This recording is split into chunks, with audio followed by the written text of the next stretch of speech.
Welcome back. If you're new to the channel, this is a plat to diamond climbing series where I'll be reviewing each and every game I play in the jungle and explaining in detail how and why I made the decisions that I made, whether it's a good decision or a bad decision. So we're going to be playing Olaf in the jungle in this match.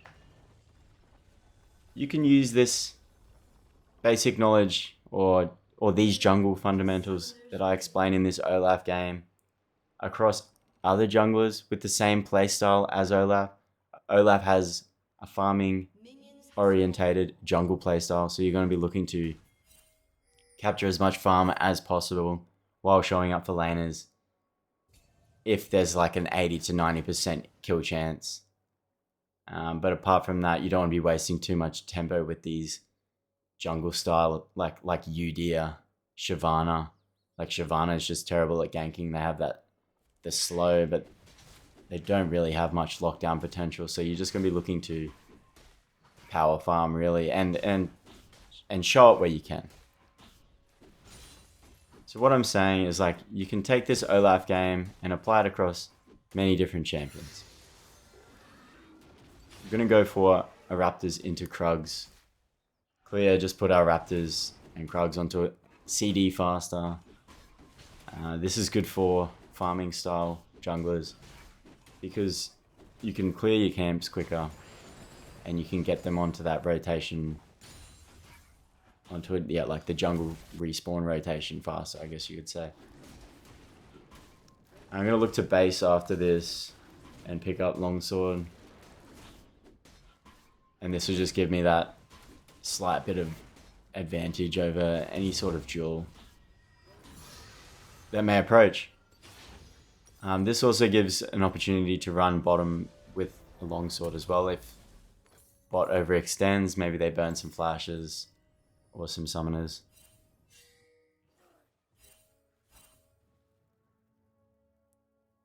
Yeah, we've got the Twisted Fate versus Vel'Koz in the mid lane. It's going to be a bit of a poke fest. Just going to make sure we're monitoring the health bars, of course. We'll continue clearing down from walls to put them on the same reset pattern.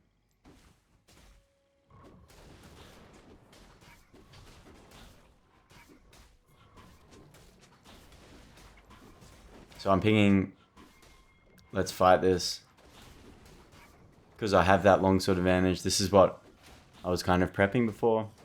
If you do that early base after those 3 camps on the top side, then you can, if you're aware of where the Diana is pathing to, then yeah, you can look to fight it.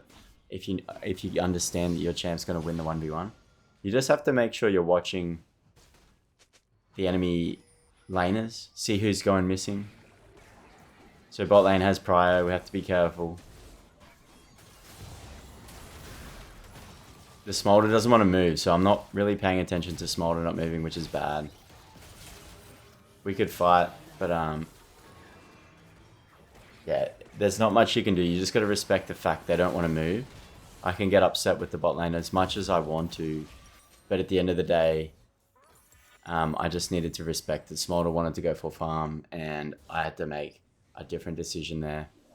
So me getting caught out is my fault. Obviously, I get a little bit upset. So I restrict chat, and like that's better than just typing. Like, don't type. You might have made the wrong decision, and you just got to find and you might just find that it's a hard to swallow pill. And yeah, you just got to swallow that pill. Keep playing your game. Focus on what is next in the future. Don't throw the game away because you just lost the bot crab and die. You can still come back, and you can still win this game. Let's stay focused and just, yeah, like. And yeah, just focus on the future. Like, did Diana burn flash? Can we now kill Diana in her top side on her reset? Does she get greedy? See, we should have let...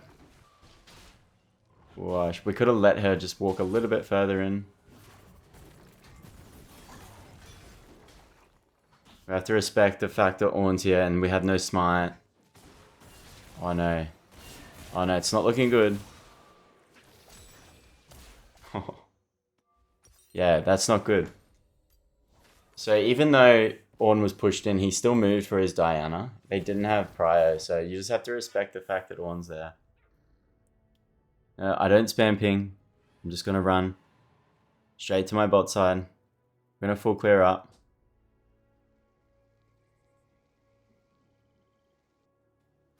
All I can do is get back to farming. Like, ideally, this is the worst possible start with Olaf. Nothing's gone our way.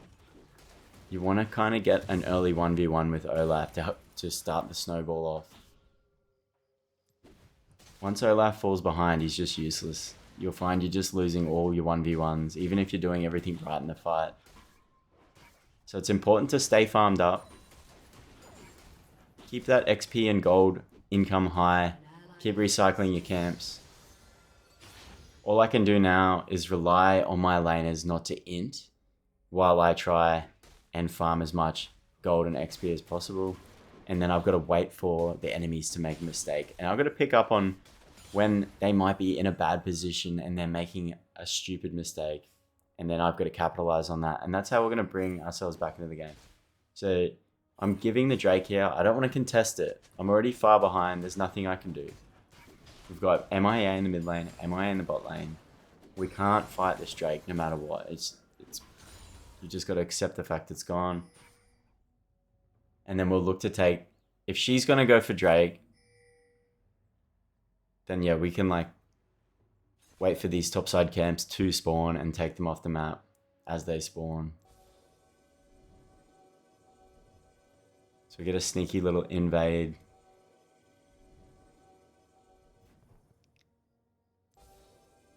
Just trying to avoid vision.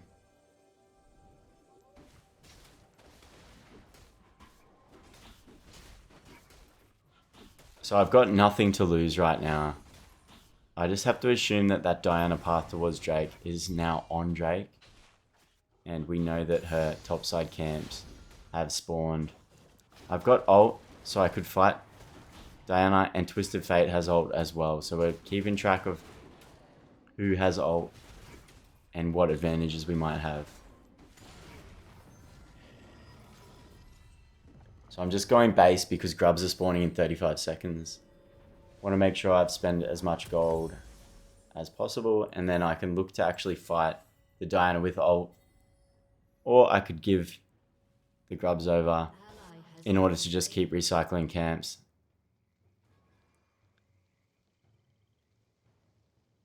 Yeah, now that we lost the Twisted Fate, we kind of have to accept the fact that grubs are gone. We could collapse grubs if TF was up. And like Diana was already on grubs, had burnt maybe her spell rotation, because she's going to need to use W while she's on grubs. Braum's going to roam. So he's moved first.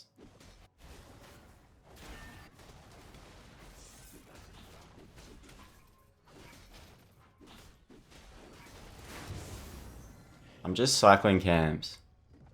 We made those 2 errors earlier, so that I've accepted the fact that I threw the first 2 objectives.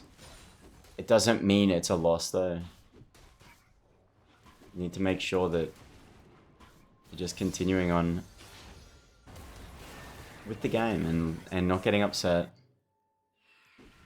Don't throw the toys out of the cot.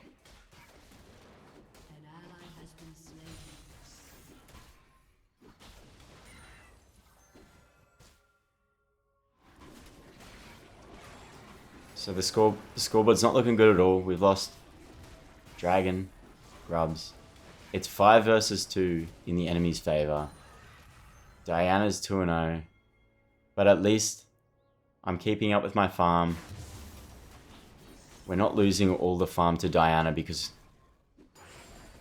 in this instance, sometimes if you let Diana get 2 kills above you and she's just a better player, and you're not cycling your camps properly, then Diana might start invading, pushing into your camps, stealing them away from you, and that's going to set you further back. So you need to make sure you're cycling them when they're spawning, when you're playing from behind. The least you can do is capture your own camps.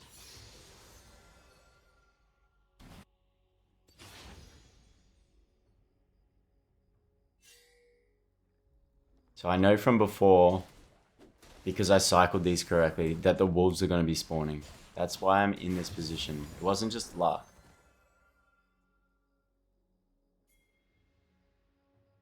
I could wait for Gromp. And I picked... This Olaf pick wasn't random. I intentionally picked Olaf because he's a hard counter into their comp. I can take on Ornn and I can take on Diana both at the same time if need be. So like, I'm not worried about that. And Vel'Koz, you can just run at Vel'Koz once you get strong enough. As long as there's not too many dashes, blinks, echoes, champions like that, then it's a good game to play Olaf. Just immobile, tanky, bruisery champions are so good to play Olaf into. You literally just run at them and slap them.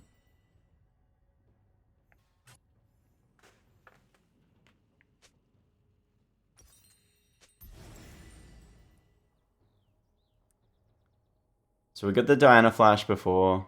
I'm going to path towards Drake because I don't want to give over another objective.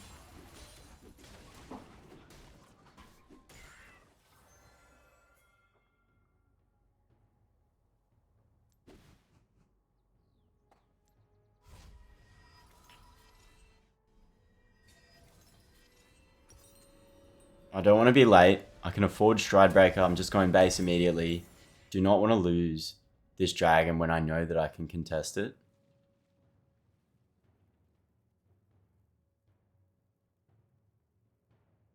We're just checking ults. So Nami, Smolder both don't have ult.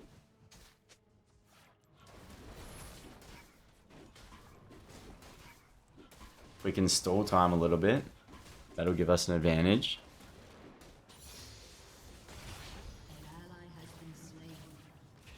So TF's dying again when the dragon spawning, which is sometimes it's just unfortunate. Like your laners aren't thinking of this kind of stuff.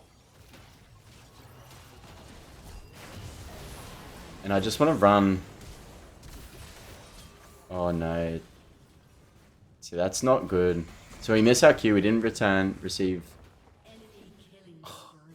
Yeah, this was really badly played. Just the Q was thrown too far through. Ideally, you want to throw your Q in the direction that the enemy champions are going to be running away. So like I throw it towards our base rather than towards their base, and they're going to run back towards their base. So if my Q is going towards our base, then it's the wrong way.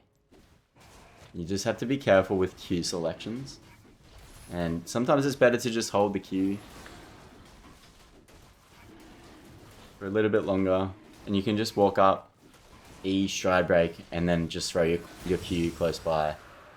And once they start to use their dashes and flashes, then you can follow with the lead Q. Nevertheless, we get the Drake, we get the kills, and at this point we're back in the game, and that was because earlier on in the game we didn't get upset, we stayed focused, and we just played to our advantages.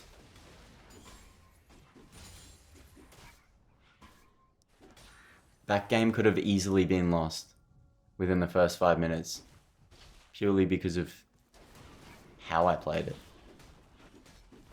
And then not having the correct mentality to recorrect it could be detrimental.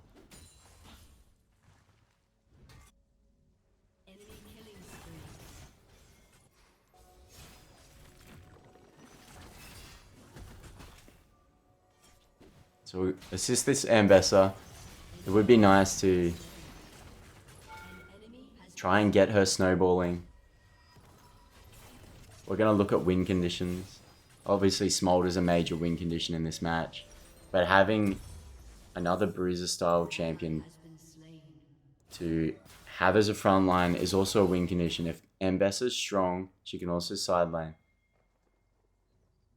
She can also, yeah, just look to provide a lot of utility in team fights, power, strength, and just take the focus off Smolder in general.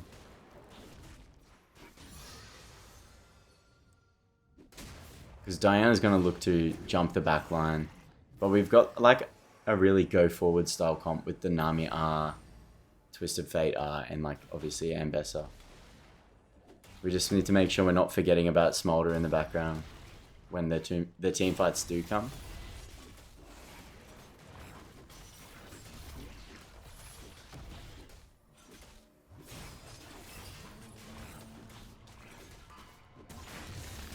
So lost the first two objectives. Now we got the second.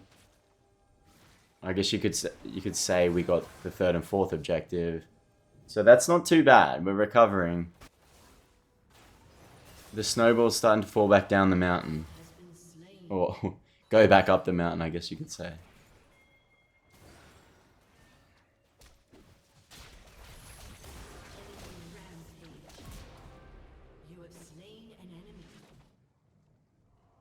Not gonna overforce the hand. Did not mean to click that. I don't know why that has to be on that Oracle lens slot. Why can't they put Rift Herald on like another slot so that you can just press another key to activate it rather than... Because like if you hold it, essentially you can't use your Oracle lens for the whole time you own it, and it's just ridiculous. What's the point? Like you can't ward until you use it. I don't get the whole catch-22 with Rift Herald. Just put it on a different slot. I mean, I spent the time to take Rift Herald off the map. The least you could do was put it on a different button solely for Rift Herald, right? I don't know. Maybe it was intentional from Riot. Or we hitting Dukes. Yeah, we're fucked. Alright, Ambessa's gonna go back in.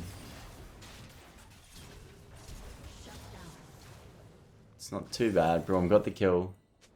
Shutdown too. Yeah, it's important to always ping the flashes and summoners. Like, it's easy to forget once you're frustrated in a death, but make sure you're pinging them off to your team. Another reason why it's important not to be annoying with your pings. Make sure your team hasn't muted you so they can gather information from you. Your team has destroyed a turret. Once you get to Emerald, it's so helpful having teammates ping flashes, ultimate abilities, all that kind of stuff. Like, that will turn a whole fight. If I know that someone doesn't have an ult, someone doesn't have a summoner, then you're literally just gonna go balls to the wall. Especially with Olaf.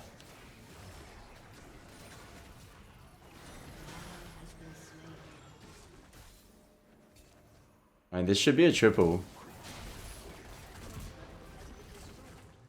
It's hard to play because Dinah's splitting. Yeah, we can capture them. Keep an eye on Jinx. Just go straight for the damage. Especially if she flashes like that. If you can't reach the champion you're targeting, you can also just use a tank to refresh your ultimate timer. You know how... Yeah, you have 2.5 seconds to auto attack someone. Just use the Ornn to get to the Jinx. Yeah, and then you can pick your axe up. It's kind of like kiting your ultimate out so it lasts longer.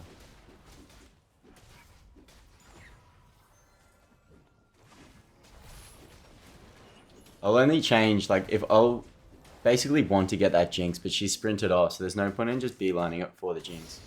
As Olaf, this is more of a champion focus tip with Olaf.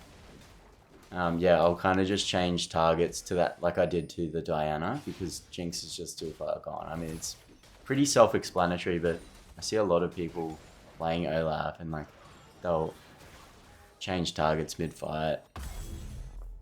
Well, sorry, just like beeline it on one target, and I'll see them lose the ultimate ability, and then from there on, you just get CC'd.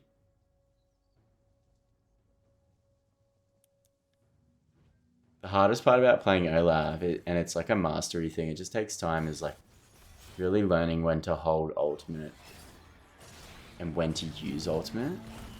Because you can stack Conqueror up and dodge abilities without your ultimate. Like right now, watch, I'll hold, just holding. And then I'm like, okay, they've all engaged. Now we can look to use ult. They've burnt all their dashes. And then we still have ult going. Lose it there. Nearly pick a Penta up, but the Jinx is just too split.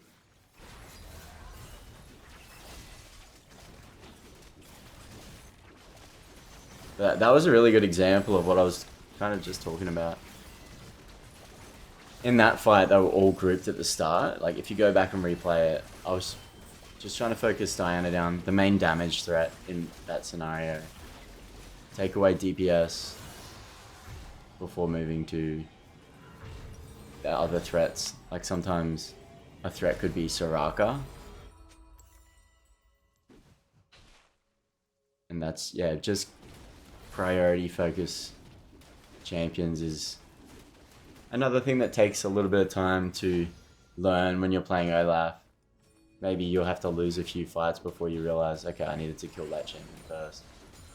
You can also gauge the priority of items built and maybe who has ultimate ability. And that's going to decipher how good you are with Olaf.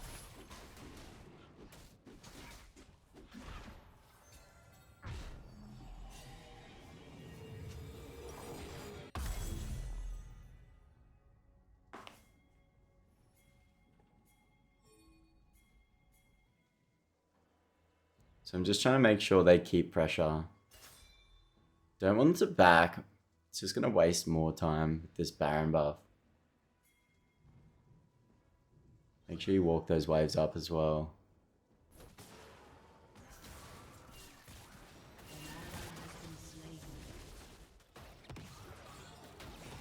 Really not ideal losing the Twisted Fate pressure. So I'll have to keep an eye on Vel'Koz now that he doesn't need to defend that bot side.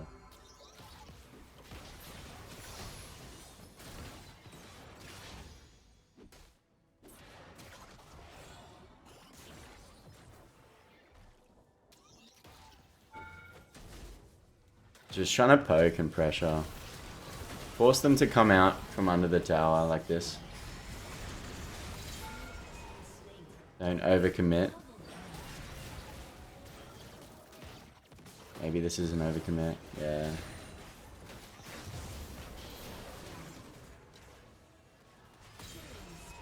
Oh, and Bessie missed ult too.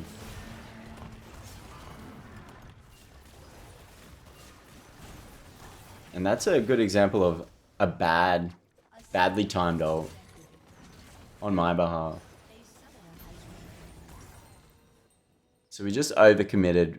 We lost our ultimate ability, and then that enabled the CC chain to happen.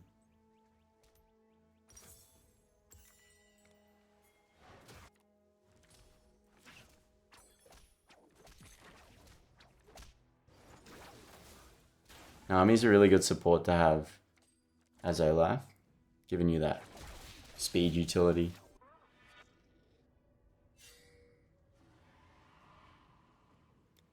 And the slow on the, her W. Your team has destroyed a turret. This Twisted Fate got really poor objective control. Can we steal? Yep.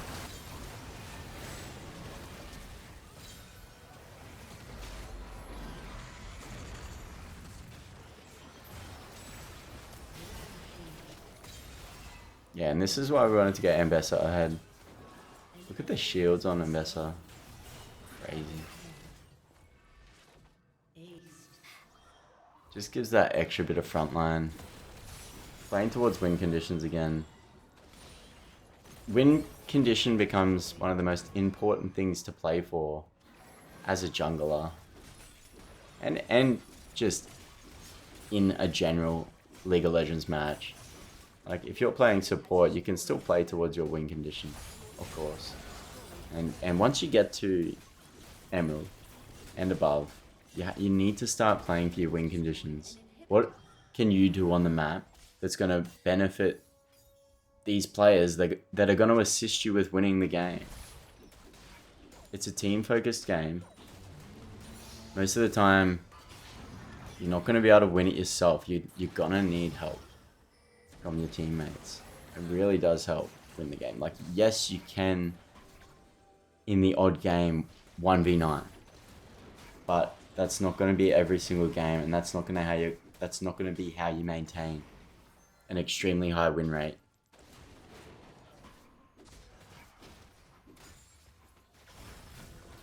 So yeah, you just need to learn how to optimize your teammates.